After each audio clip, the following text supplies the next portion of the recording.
पहले गौड़ देश में वीरभद्र नाम का एक अत्यंत प्रसिद्ध राजा राज्य करता था। वह बड़ा प्रतापी, विद्वान तथा धर्मात्मा था। उसकी पत्नी का नाम चंपक मंजरी तथा प्रधानमंत्री का नाम कौशल था। ये तथा उसके दूसरे मंत्री एवं पुरोहित भी धर्मनिष्ठ थे।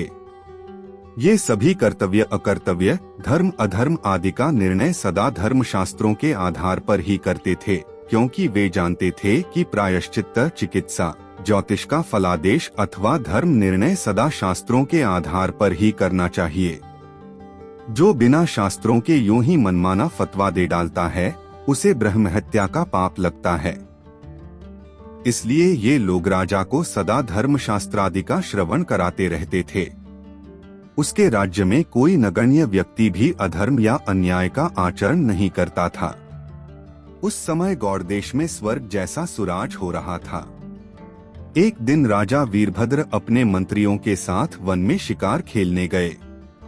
वे वहां दौड़ते दौड़ते थक गए और तब तक दोपहर भी हो गई थी। वे लोग प्यास से बेचैन हो रहे थे। तब तक उनकी दृष्टि एक छोटी सी पोखरी पर गई, जो प्रायः सूखी थी। उसके मंत्री बुद्धिसागर ने उसे देखकर उसमें से जल निकालने को युक्ति सोची। उसने उसमें एक हाथ का गड्ढा खोदा और जल निकाल लिया। उस जल के पीने से राजा तथा मंत्री दोनों की ही पूर्ण तृप्ति हो गई। अब धर्मार्थ के पंडित उस मंत्री ने राजा से कहा, राजन, यह पुष्करिणी, तलैया, पोखरी न जाने इस पर्वत की आदित्य का चौरस भूमि में किसने बनाई थी। अभी तक तो यह वर्षा के जल से भरी थी, पर अब सूख गई है। अब यदि आज्ञा दें तो मैं इसका पूर्णतया उद्धार करके चारों ओर बढ़िया बांध बनाकर इसे सरोवर का ही रूप दे दूं। राजा ने मंत्री के इस प्रस्ताव को बड़ी प्रसन्नता के साथ स्वीकार कर लिया। उसने बड़े समारोह से बुद्धिसागर को इस कार्य में नियुक्त किया। शुद्धात्मा मंत्री ने बड़ी श्रद्धा से 200 हाथ लंबा चौड़ा एक सरोवर तैयार किया और उसके चारों ओर पत्थर के घाट बनवा दिया। इस तरह उसमें अगाध जल राशि संचित हो गई। तब से वह वनचरों एवं पक्षियों का क्रीड़ा स्थल एवं जलपान का आश्रय हो गया। आयु समाप्त होने पर बुद्धिसागर जब धर्मराज के यहाँ पधारे, तब धर्मराज चित्रगुप्त से उनके कृत्यों के संबंध में पूछताछ की। चित्रगुप्त ने उनके सरोवर निर्माण की चर्चा की। साथ ही यह भी कहा कि ये राजा को सदा ही धर्म कार्य में प्रेरित करते थे। चित्रगुप्त के यूं कहने पर धर्मराज ने बुद्धिसागर को धर्म विमान पर चढ़ाए जाने की आज्ञा दे दी।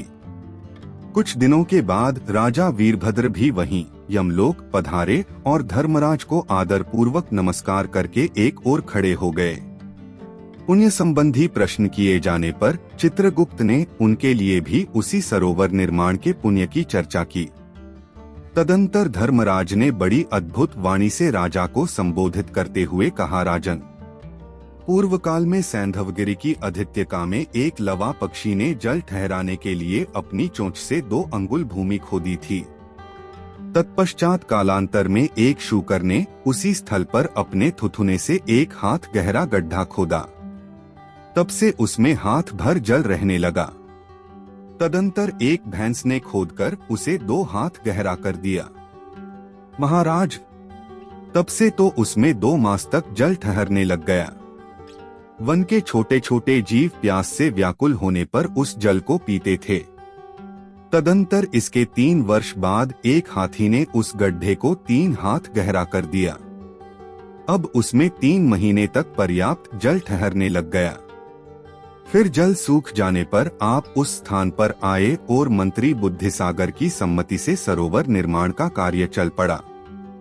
फिर तो उसमें बहुत जल संचित हो गया और पत्थरों से दृढ़ता पूर्वक घाट बंध जाने पर वह महान सरोवर ही बन गया। जलाशय निर्माण के उपक्रम में अपने अपने पुण्य से क्रमशः ये लवा, शूकर, भैंस, हाथी और मंत्री 5 जीव धर्म विमान पर आरूढ़ हुए हैं। अब छठे आप भी उस पर चढ़ जाइए।